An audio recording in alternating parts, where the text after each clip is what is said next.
Alrighty, good evening, everybody, and welcome to another episode of the BBC, the Boardwall Broadcasting Company. My camera was working earlier today, but as usual, it has screwed up. And so, thanks to Noz, we're going to have the bobblehead version of my GIF, just moving my head left to right on there. Thank you. And we have also Kit Landria, better known as Kit, is back, and she is our regular hostess.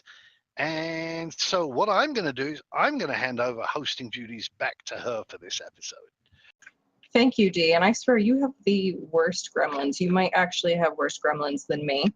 But I wanted to say thank you to Dee, Mel, and Noslam, who are all here with me today, because you guys have been super constant with the BBC lately, and I've just had a real tumble with real life lately. So I'm glad to be back. And I'm extra thankful to just have such an incredible community in the Kingdom of Boardwall that watches each other's backs and continues to keep the momentum moving no matter what happens. So we do have a full itinerary to go over today. But before we begin, we do have the code for this week's competition. So look for the link in the Twitch window to submit your funny, clever, and clearly COE-related answer. As always, winners will receive 100 EP, or a token at the conclusion of the stream, so please do be available to claim your prize at the end. This week's code is, the shoes of the old souls have been resold. Again, the shoes of the old souls have been resold. So now on with the show. May saw the second Kickstarterversary raise a ton of money, which is absolutely fabulous.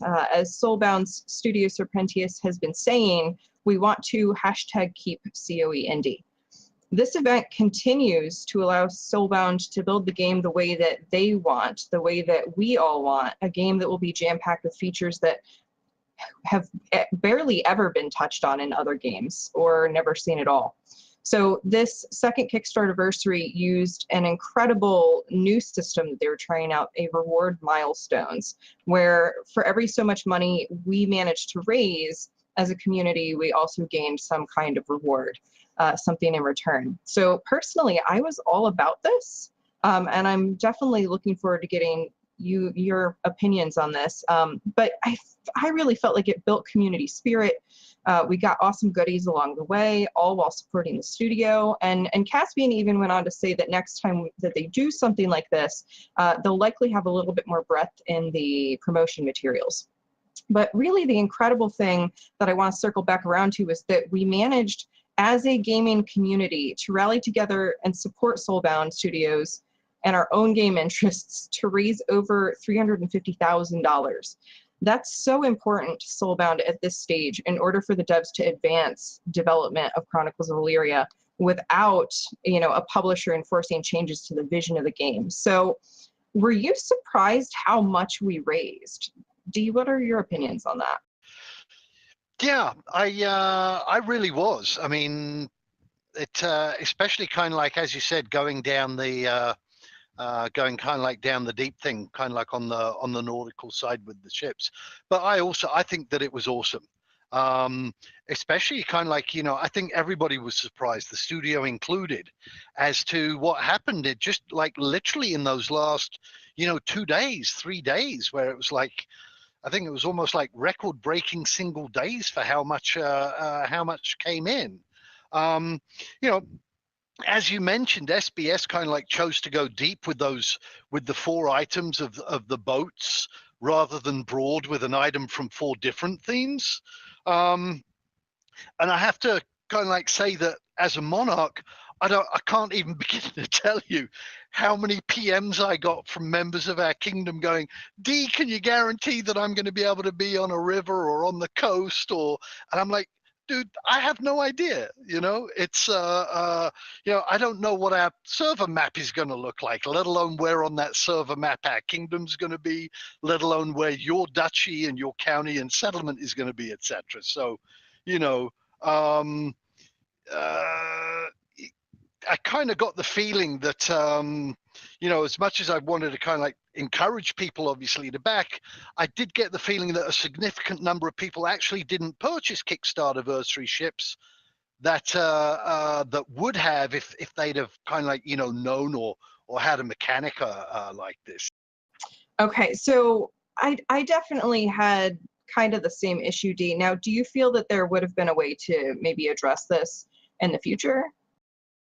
Yeah, I definitely think so. I mean, it didn't preclude me from kind of like, we've started off the Boardwall Navy, which now has a grand total of one rowing sailboat and one warship, but it's a start. But I think that I believe that kind of like if SBS were able to set up, or at least state that they're going to set up a system in the store that would open up, let's say, 30 days prior to exposition starting and run throughout exposition, where players would be able to trade in any goods that they had purchased for store credit.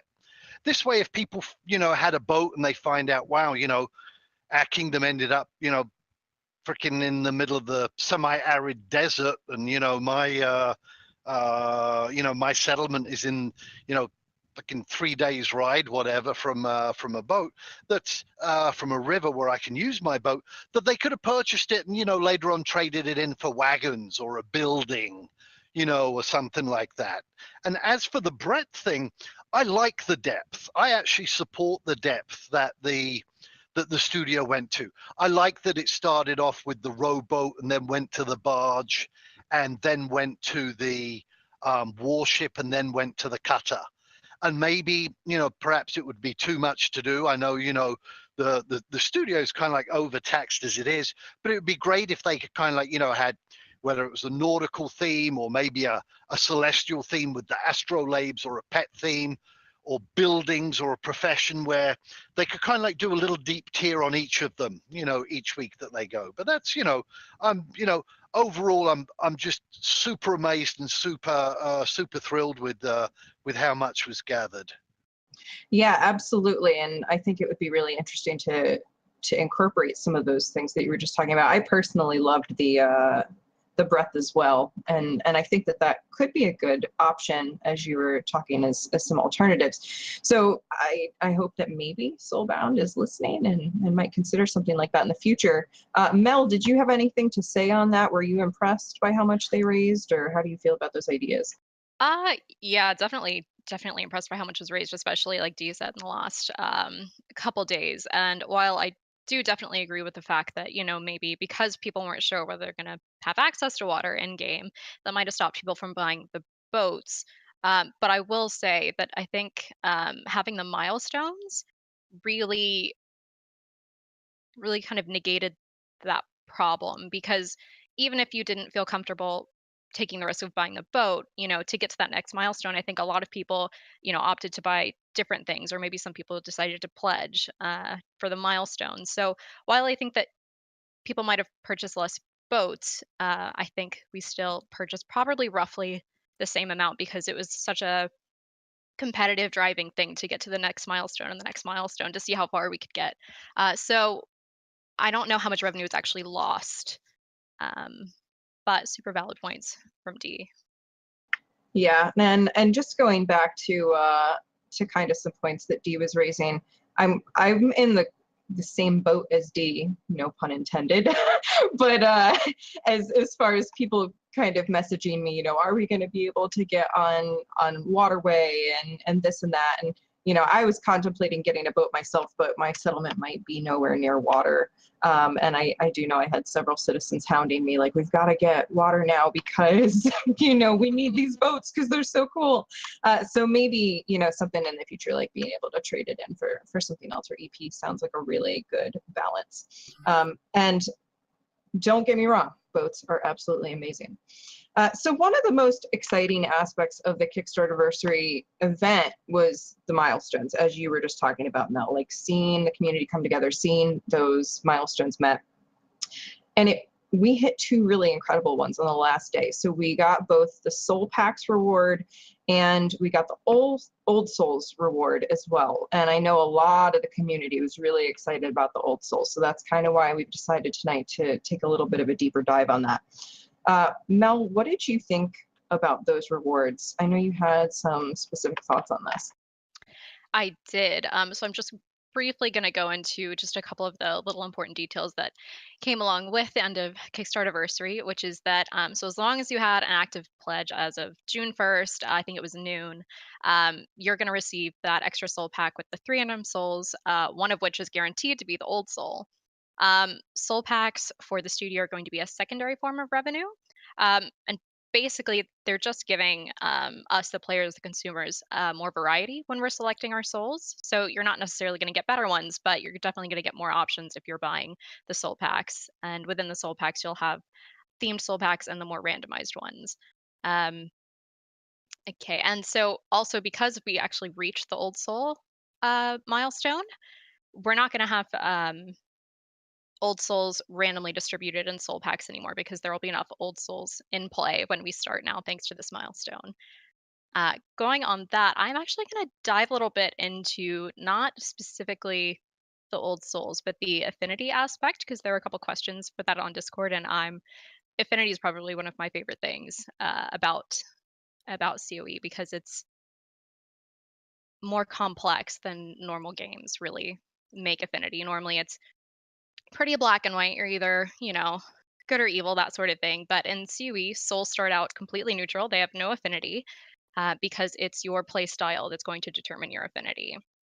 And one thing that I actually was wondering that I haven't seen specifically answered anywhere, I don't think, is whether your soul's affinity actually reverts back to being neutral each new life you start, or whether it's kind of like skill ramps, whether you keep building on it through multiple lifetimes. What do you guys think? So I am really interested to see how that is going to be done. I know, I'm pretty sure Caspian said that old souls are not going to have an affinity. They will just have the extra life or two, which increases, the skill ramps. So based on that answer, I'm going to go with affinity resetting each lifetime. And, I think that could be interesting because it raises a lot of potential for kind of how we play out each lifetime. Perhaps we thought we liked a certain play style and, we were we were trying to be goodly and we didn't really like that, and now we want to go completely dark, and maybe we try and create more balance. I think it also raises a question about how people that are involved in the role-playing community are going to approach that. Like, say, for example, they've role-played a lifetime as a completely immoral person, and now they have all of these deviant skills, but then their character developed through their story and their prior lifetime, and now they want to live a more pious or kind of good natured life. I'm really curious about that. It's a good point. Yeah, I actually am of the other opinion of that. I think that what will happen is that when you start your old soul, that the affinity will be neutral for the first time that you choose it. But then after that, it'll be like skill ramps. So let's say that you were going towards the light side, right? And and I'm making up this scale right now. This isn't a scale that is introduced by Soulbound Studios or anything like that. But if you had a scale of like 0 was neutral and plus 100 was light and minus 100 was dark, I think that if you took your soul, for example, to plus 30 or plus 40 into the light in its first life, when you die, it might reset back to like maybe plus 20.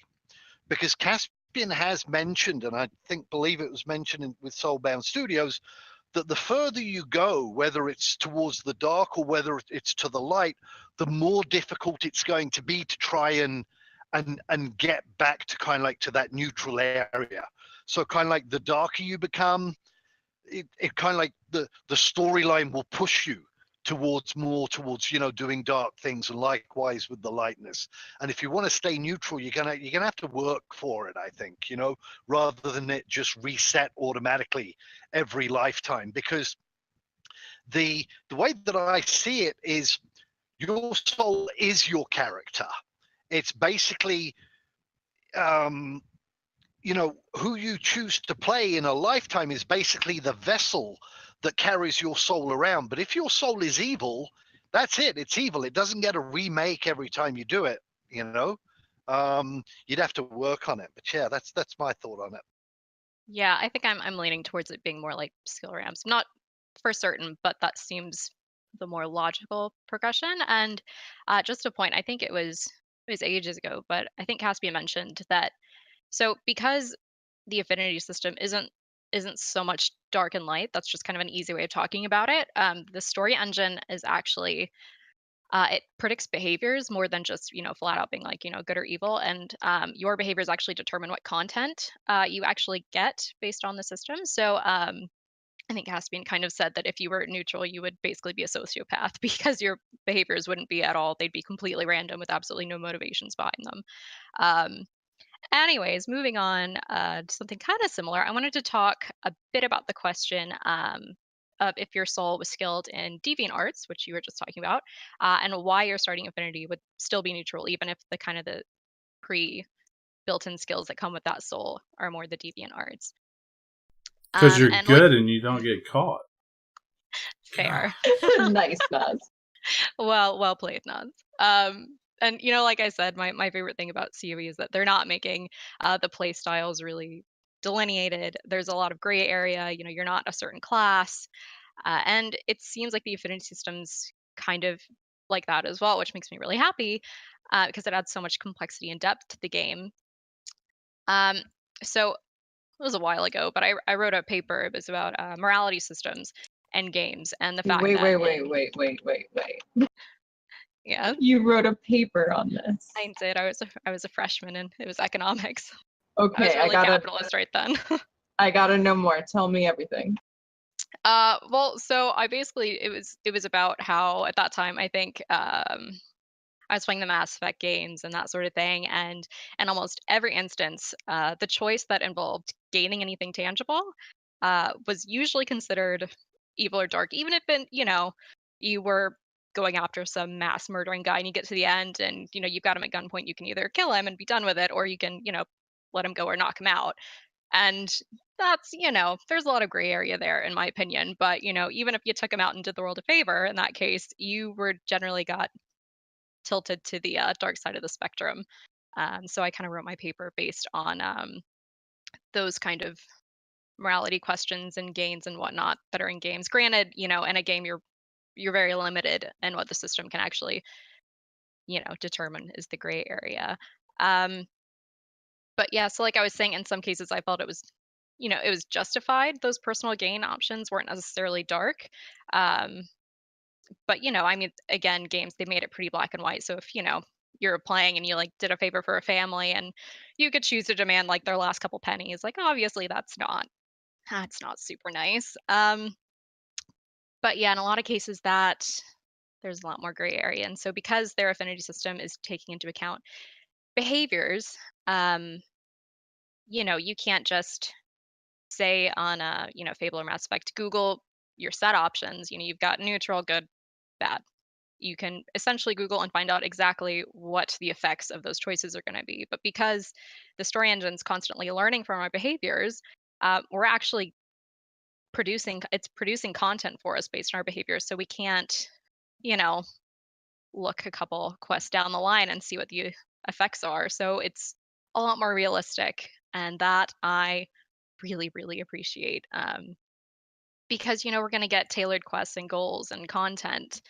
Um, and that's definitely why it's one of my favorite things about the system. They've definitely made it not as black and white.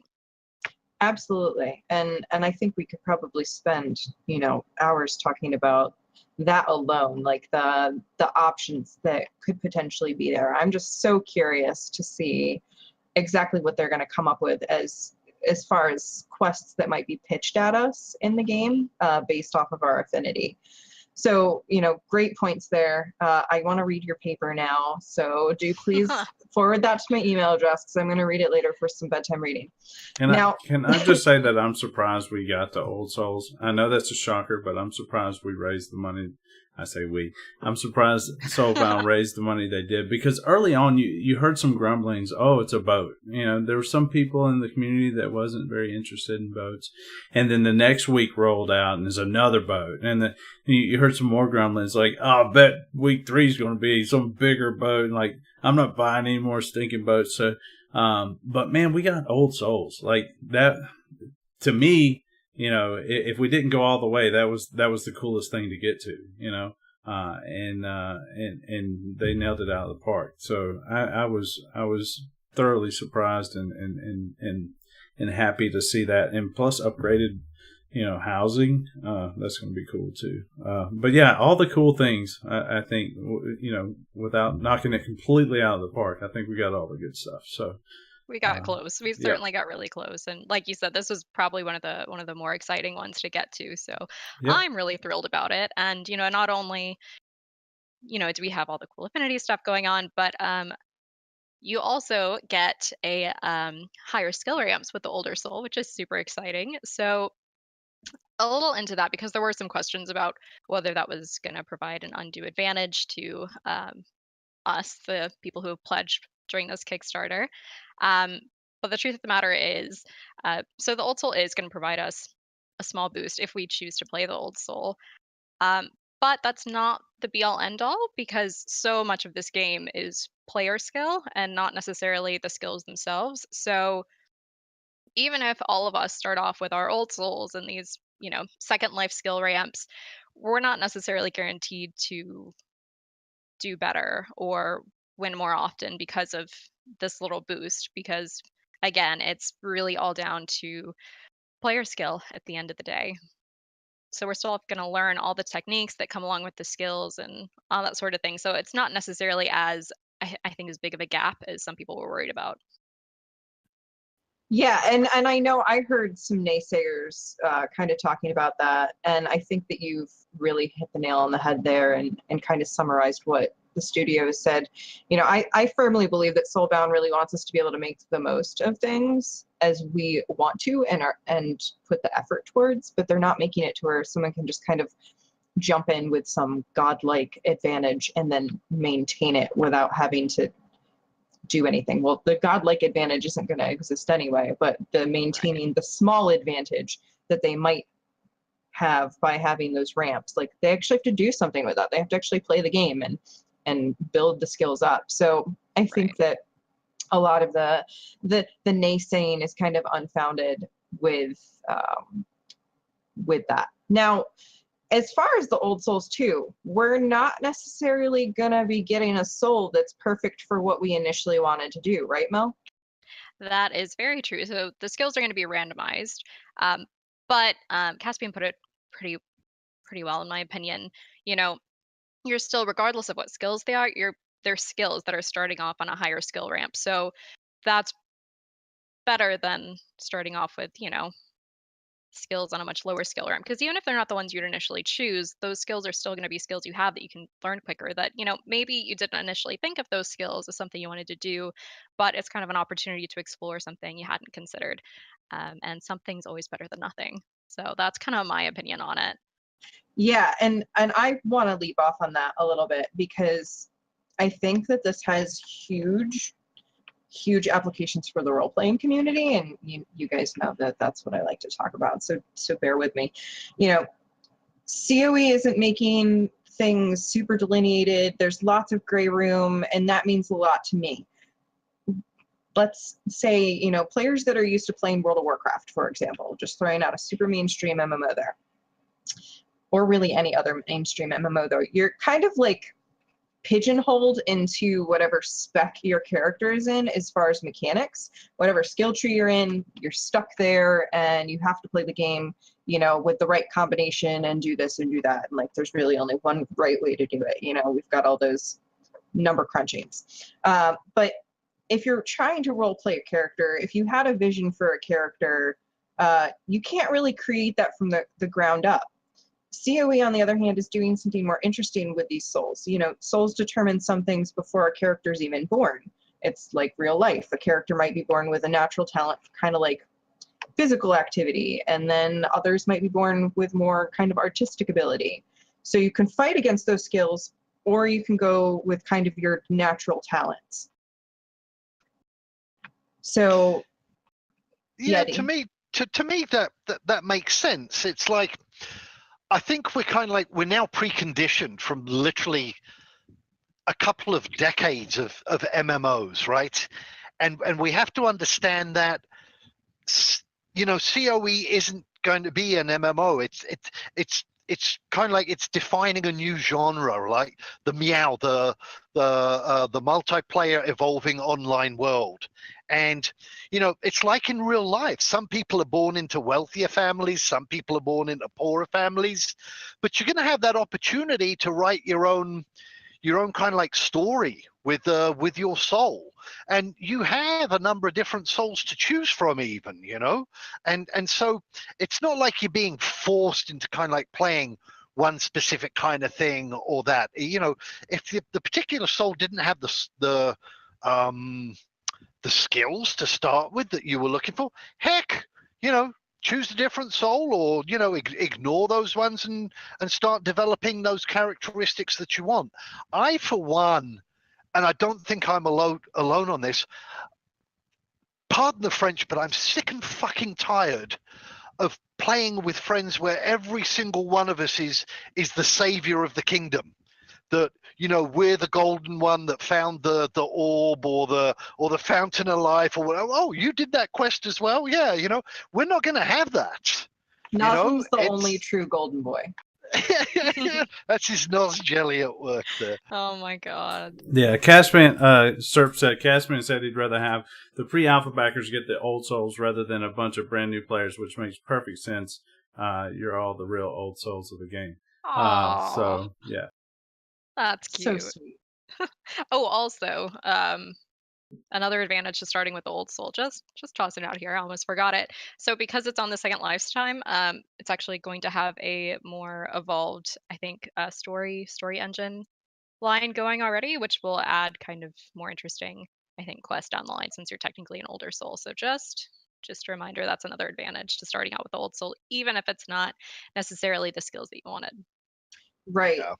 And I just want to quickly interject here. Sorry, we want to be mindful of time as well if we're going to get to Destinies as well, because we're already at the bottom of the hour, just as a heads up. Sure. So, on the flip side, kind of moving through a little bit of the old soul stuff, Caspian did mention that we can buy these other soul packs that are themed. And obviously we could choose to do that instead of playing our old soul. We can buy these themed souls. They're saying about $10. Now remember that that's pre-launch, subject to change and all of that, but we would get 3 souls that are around kind of an archetype. Caspian specifically mentioned like a ranger archetype, so there's no telling what numbers of different archetypes we might see. But they would have kind of an affinity towards those skill ramps that would be most associated with those themes, and they're still pseudo-random. Twitch, people listening in and chatting with us right now, I am curious how many of you are likely to go with a themed pack instead of a random soul and kind of fleshing out from there. And I do want to ask D, Mel, or Naz, if any of you want to kind of shout out to that particular question. Would you rather have a themed soul to play or a random soul, or go with whatever your old soul is doing, and why? I want to play whatever COE gives me, because that's part of it. That you don't get to pick and choose everything in this life. You get in it and you live your story the best of your ability, whatever's rolled. Hell, as early investors or pledges, founders, or whatever you want to call it, we're already coming in, putting our stamp on it in so many ways. But I don't, I want a chance to play as much as I can with whatever the cards are dealt to me after I bought a more expensive deck, of course. But yeah. Good deal. Yeah, I completely agree with that pretty well to the letter. I think it's a lot more fun. It's kind of more a surprise that makes it more interesting and not as cookie cutter to just play with kind of the skills you're given and see what you can make out of it. Fair enough. D? Yeah, I have to say that I think I've just been playing too long, and it would take me out of my comfort zone to kind of like play a theme that I didn't want to. Like, I know that I'm going to have to play the Monarch, right? So I don't mind on that one what the soul is. I'm actually happy to play it with whatever the the initial soul pack gives to me. But I certainly want to have kind of like, you know, my little deviant character, and I would probably go with the deviant pack for at least, you know, one of my characters. Nice, sneaky non-king. So just to kind of summarize some of my points I wanted to make just for time's sake, you know, initially I had this idea that I was kind of going to be having to kind of create that fluff, sort of like I was talking about with like a game like World of Warcraft, where mechanically you can't really support your background. You just kind of have to make it up. If you want to play a bard in World of Warcraft, like you're just making it up. You know, you're playing another class. But I'm really excited because the mechanics of these souls are going to allow us to craft a character for role-playing purposes that does have mechanical implications. And so for me personally, I am now officially challenging myself to take that old soul, whatever it ends up looking like, and that is going to become Kitlandria, because she was supposed to have had a prior life, and I was thinking I was just going to have to, you know, go with that for fluff. But that means that I have completely put writing my story on hold. And I am curious, for those of you chatting in Twitch, has Soulbound released any information that has kind of caused you to pause on a backstory that you're working on because you kind of want to see how it's going to end up looking in game? So moving on, aside from that, you know, please feel free to keep chiming in on Twitch because we are watching that. Aside from souls, there's going to be another important aspect of character story, and that's destiny. So Dee, I know you've been particularly interested in the destiny system. Yeah, it's you know, piggybacking a little bit on my earlier comment. It's, you know, the destiny system is it's linked to the Soulborn engine, and basically what's going to happen is like in real life we have these, for those people that are familiar with astrology, you know, people get these natal charts drawn up. I think we're going to get one showing up on the screen here shortly for those people that aren't familiar with them. But basically what they do is they chart out at the moment of the time of your birth. It takes into consideration, you know, where you were born in terms of latitude and longitude, what time of the day it was, the day, the month, the year, etc. And it then kind of like correlates that with the planets, with the stars, with the signs of the zodiac, where the sun was, etc., etc. And you can see from that diagram that you get a lot of intersecting lines, right? And these intersecting lines are kind of like where kind of like more significant events are at least more likely to occur. It doesn't guarantee that that they would occur.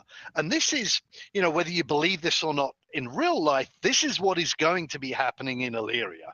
You are basically going to have the Soulborn engine will draw up a chart for you, basically like this, and it will start your story arc.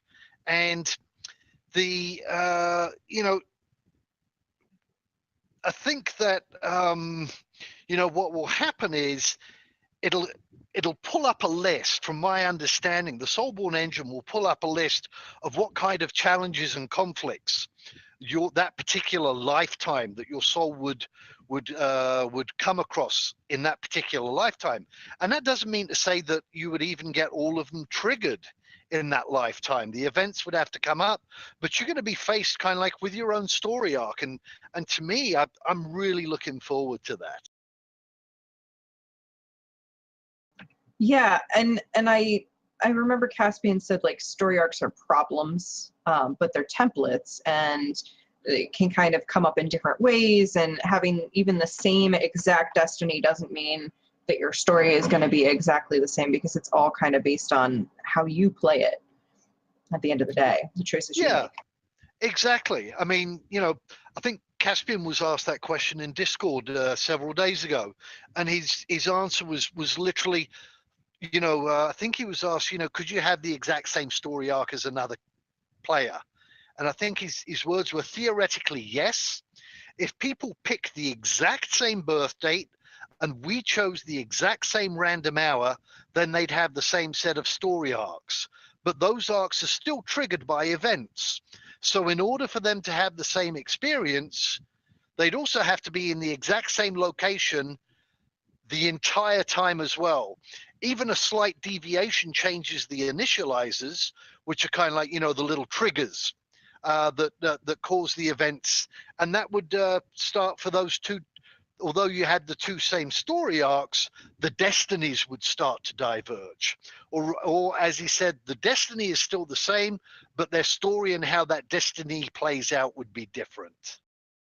For sure. And I'm so interested to see, how often might that even come up, that people do have kind of these same things, the same layout, maybe even groups of friends that pick like, oh, we're all gonna go to this certain town and be born on this certain day and, try and create a story. What overlap is there kind of gonna be? Yeah, I'm not fully sure on that. I mean, I think that's something for us to find out. There was, I think most of us were aware that astronomy was going to be a skill and a profession in COE, and it now seems that astrology is going to be one also.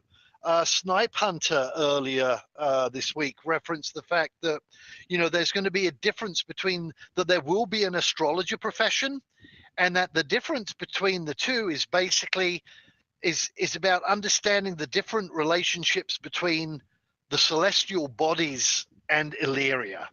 And, whereas, for example, an astronomer will primarily focus on the stars themselves, right? And for what I'll term kind of like physical purposes, such like you'll be able to know, you'll be able to use like, I think they call it the Jacob's cross, whatever it is, to position where you are for navigation purposes. Or an astute astronomer might be able to see changes in the stars and know that a change is coming in the season. This affects kind of like the physical aspect of Illyria, and this is what astronomy will be about. But I think astrology is going to be also observing the stars and the planets and the comets and the Queen's Eye, etc. But it's going to focus on the impact that the stars and the planets have on people's destiny. And this also has me wondering as to whether astrologers will be able to kind of like crack the code, so to speak, of the Soulborn engine with time, and be able to make a chart that enables players to pre-select their given destinies, or whether SBS and the Soulborn engine will kind of like mix it up every so often to prevent that kind of metagaming. Would that metagaming be a desirable thing? Yeah, I had a lot of the same questions. According to Caspian, kind of as you were saying, Dee, the positions of the planets and the celestial bodies are going to be determining the types of conflicts and challenges and story arcs, etc.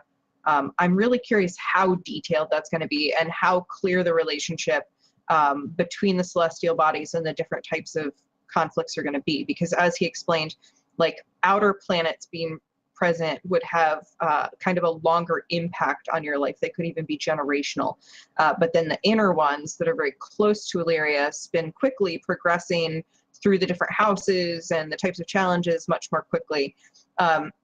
So I'm really wondering how easy it's going to be to kind of pick out those patterns. So like, for example, can we as astrologers in the game, like look at, oh, well, all of these people with Midra as a predominant planet in their chart have water-based conflicts, or is the game going to tell us a little bit about that at character creation? Are we going to be completely, ignorant going in as to what the impact is going to be on us? And all I know is I am excited. I'm hoping that we're going to get some really detailed astrological lore, because I personally want to be bringing kind of my own rituals into role-playing in the game that might be based off of this. So it's really, really exciting to see. Are we going to be, hand-fed some information, or are we really going to end up having these like fortune tellers or astrologers in the game that are mapping charts? And I just want to let you know, Dee, that if I can go be a fortune teller in the game, I am quitting my current role as the kingdom historian and lore mistress, and I am going to go be a gypsy, just so you know. The heads up is much appreciated.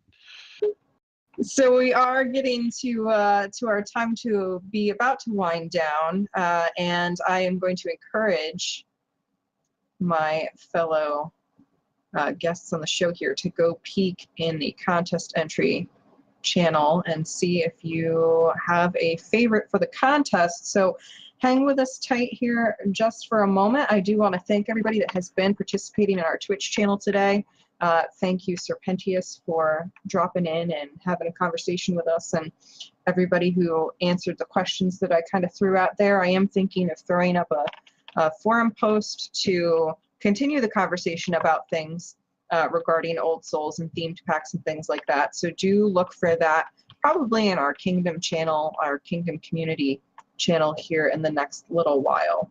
So, and Serpentius, interesting. Serpentius did just say, if a group of 4 try and do all the same things to create a group story, the game may not allow that to be possible if one of them gets caught in a situation that the others are not. At that point, their destiny could change, and then boom, there's no going back. Now, he did say that that is speculation, but interesting. All right, so how is it that that's the point in the chat that you point out when the viewers are clearly saying that I'm sexy in this dark room? Last time I was on, Mel wanted me to put the camera down on my crotch, and now the viewers are talking about how sexy I am in the room, and you go to something Serp said. That's ridiculous. I don't even know how to respond to that, Nas. I don't Mel's even muted know. is probably a good thing. So I don't know. God damn it! Every time. Yeah. Every time. I've definitely like interjected twice and then wondered why no one heard me, and now that explains everything. So that's the story of my goodness. life. It was Story of probably your for the life, Mel. best. Yeah. Every time. What I had to say Every time. was spot on, so it's probably good that it got through. Okay, so I do have the winner of our competition. This is a really, really creative one, and I do think that this is so perfectly COE related. So if you were not here or you forgot our code already, it was the shoes of the Old Souls have been resold. So lots of plays on words going on there. The winner is, I never expected that I would get to wear my own hand-me-downs, which is perfect. So that goes to Sabacat. So Yay. Sabacat, hopefully you're still here with us in the stream. Yep. And That's the Sabby Cat on that. absolutely, and get in touch with Dee here shortly to get your reward for that. So thank you to everybody for tuning in this evening, and we will see you back in 2 weeks. Some of us might be hopping over to the main COE chat room voice channel on the COE Discord. If you want to drop in there and say hi if you see any of our names in there. I personally am going to bed. So I wish you all a good night, and we will see you next time. Yep. Thank you, everybody. Thank you for joining us. And I also have a prior commitment, real life commitment that I have to be at in 10 minutes. Otherwise, I would normally join you in the Discord chat afterwards. But please do go there. There's normally quite a good chat that goes on for probably half an hour to 60 minutes where people get to chat and kind of like theory craft and just goof and have some fun. And we certainly want to promote as much activity in the official COE Discords as possible. I think Sexy and Mel, me and Mel are going to jump over there. I'm not sure. So that would be in the COE Topics channel, just so you know. That would be the place to go. All right. All right. Take care, everybody. See you guys.